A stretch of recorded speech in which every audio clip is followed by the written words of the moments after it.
வரம்பியம் ஊராட்சிக்கு சில திட்டங்கள் வந்து என்னெல்லாம் தேவை அப்படிங்கிற மாதிரி ஒரு பட்டியலிட்டு இருக்கோம். இதையெல்லாம் ஆரம்பத்தில் எல்லாரும் பேசுனது தான். இந்த கோரிக்கையாகவே நான் சாப்பிட்டு கொடுத்துட்றேன். அதில் மெயினாக உள்ளது எல்லாமே சொல்லியிருக்காங்க. இருந்தாலும் மெயின் பாயிண்ட் கண்டனம் மட்டும் நான் சொல்லிடுறேன்.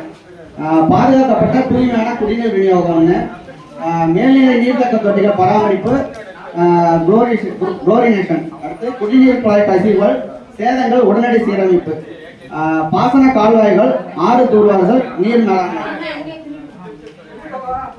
அப்புறம் 100 நாள் வேலை தொடர்ந்து கொடுக்கணும். 100 நாள் வேலை திட்டத்தில் 100 நாள் வேலை தொடர்ந்து கொடுக்கணும்.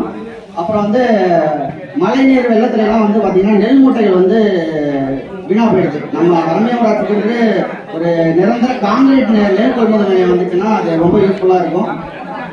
அடுத்து நவீன மகளிர் சுகாதார வழக்கம். சார் பேசுகிற மாதிரி நம்ம ஊராட்சி வந்து திறந்த வெளி மகன் கழித்தலற்ற ஊராட்சி நம்ம சொல்லிக்கிறோம். ஆனாலும் இன்னைக்கு நிறையா ஊர் பக்கம் வாத்தாங்கர சைடு ரோடு பக்கம் போனோம்னா நடக்கவே முடியலை. அதனால நவீன மகளிர் சுகாதார வளாகம் ஒவ்வொரு வார்டுக்குமே கண்டிப்பாக வேணும். அது அரசு கண்டிப்பாக அதுக்கான நிதி வந்து ஒதுக்கிட்டு தான் இருக்காங்க. அதை நம்ம கேட்டு பெறணும். அடுத்து திடக்கழிவு மேலாண்மை, கழிவுலேருந்து மின் உற்பத்தி. திடக்கழிவு மேலாண்மையில் வந்து நீங்கள் வந்து வரம்பியம் ஊராட்சி நம்ம வந்து பொறுப்பில் இருக்கோம்னா ஒரு ஊராட்சி மன்ற தலைவர் வந்து ஒரு திட்டத்தை வந்து நம்மளே செய்யலாம். எப்படின்னா நெகிழி இல்லா ஊராட்சி, வரம்பியம் ஊராட்சி நெகிழி இல்லா ஊராட்சினா நம்ம ஊராட்சியில் யாராவது நெகிழி அதிகமாக பயன்படுத்துறீங்கன்னா அதுக்கு நம்ம அபராதம் கூட விதிக்கலாம். அது மாதிரியான ஒரு திட்டத்தை போட்டு செயல்படுத்தலாம்.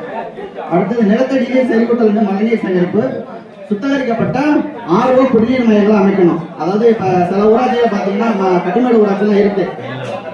ஆதிரம் கட்டிமேடு ஊராட்சியில் சுத்திகரிக்கப்பட்ட குடிநீர் மையங்களை அமைச்சு ஒரு குடம் வந்து ₹1 கொடுக்குறாங்கன்னா பியூரிஃபை வாட்டரே கொடுக்குறாங்க. அது மாதிரி நம்மளும் சுத்திகரிக்கப்பட்ட குடிநீர் மையங்களை அமைக்கணும்னு கேட்டுக்கிறேன். அந்த கோரிக்கையை வந்து நான் ஊராட்சி செயலர்கிட்ட கொடுத்துறேன். நன்றி.